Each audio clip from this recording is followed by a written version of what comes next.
మహిళల జోలికొస్తే తాట తీస్తా, తోలు వలుస్తా, మీ సంగతి తేలుస్తా అని పదే పదే జనసేన అధ్యక్షులుగా ఉన్న ఉప ముఖ్యమంత్రి పవన్ కళ్యాణ్ గారు అంటూ వచ్చారు కదా.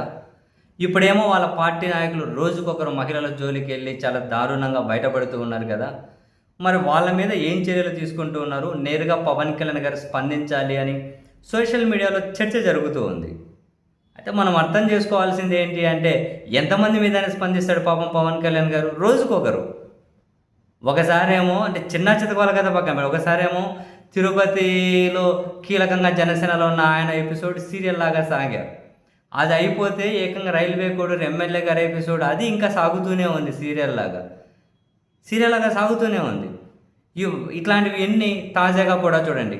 నర్సాపురం మండలంలో అంటే ఒక జనసేన పార్టీకి సంబంధించిన సర్పంచ్గా మొన్నటి వరకు ఉన్న వ్యక్తి ఏకంగా ఒక ఆమెతోటి వ్యవహారం పడి ఆమె ఇంట్లోనే ఉండి చివరికి ఆమె కూతుర్ని కూడా ఆమె మీద కూడా జ్వరపడితే చివరికి ఆ అమ్మాయి వెళ్ళి కలెక్టరేట్లో ఫిర్యాదులు నేరుగా మీడియాతో మాట్లాడుతూ ఆమె మాట్లాడుతున్న విషయాలు చూస్తే నిజంగానే ఆమె ఎట్లా తల్లి అయిందో, ఇటువంటి వాళ్ళు సర్పంచులుగా ఎట్లా చేశారో, ఇంత దారుణంగా ఎట్లా ప్రవర్తిస్తారో ఆశ్చర్యపోతాం. వాళ్ళ నాన్న వాళ్ళ అమ్మాయి ఉండినంట ఈమెగా జనసేన పార్టీలో ఉన్న సర్పంచ్ తోటి వ్యవహారం ఏదో ఉందని, వాళ్ళ నాన్న నన్ను చంపేస్తారని చెప్పి ఎక్కడికి వెళ్ళిపోయాడు, ఎక్కడ వెళ్ళిపోయాడో తెలియదట. ఈయనేమో వచ్చి వాళ్ళ ఇంట్లోనే ఉన్నాడట. వాళ్ళమ్మ ఆయన కూర్చొని మందు అవుతారట. మందాగి వాళ్ళమ్మ లోపల ఈయన వచ్చి ఈ అమ్మాయి ఈమెతో అసభ్యంగా ప్రవర్తించి అది శృతి మించిపోతుందట. చివరికి కలెక్టరేట్లో ఫిర్యాదు చేసేకి వచ్చారు. చాలా దారుణం. ఆ అమ్మాయి మాట్లాడే మాటలు మీడియా ముందే వింటే చాలా దారుణం అనిపిస్తుంది.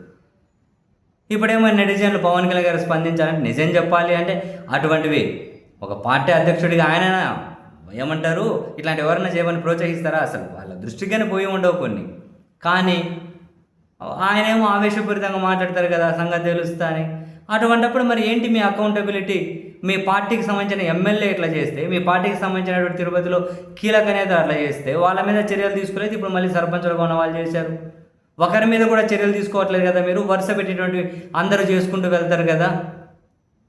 మరి దానికి మీరు అధికారంలో ఉండి మీరు ఇటువంటి వాటికి అడ్డుకట్ట వేయించలేకపోతే మరి ఎలా అన్న ప్రశ్నలు అయితే వస్తాయి.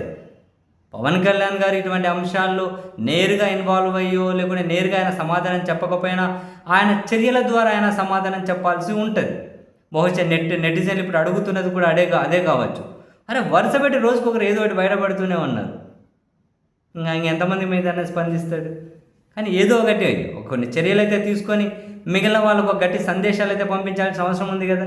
ఈయనేమో బాగా ఊగుతూ ఉండే ఇంతకుముందు, కానీ ఇప్పుడేమో సైలెంట్గా ఉంటే అడుగుతారు, అడగకుండా ఉంటారు.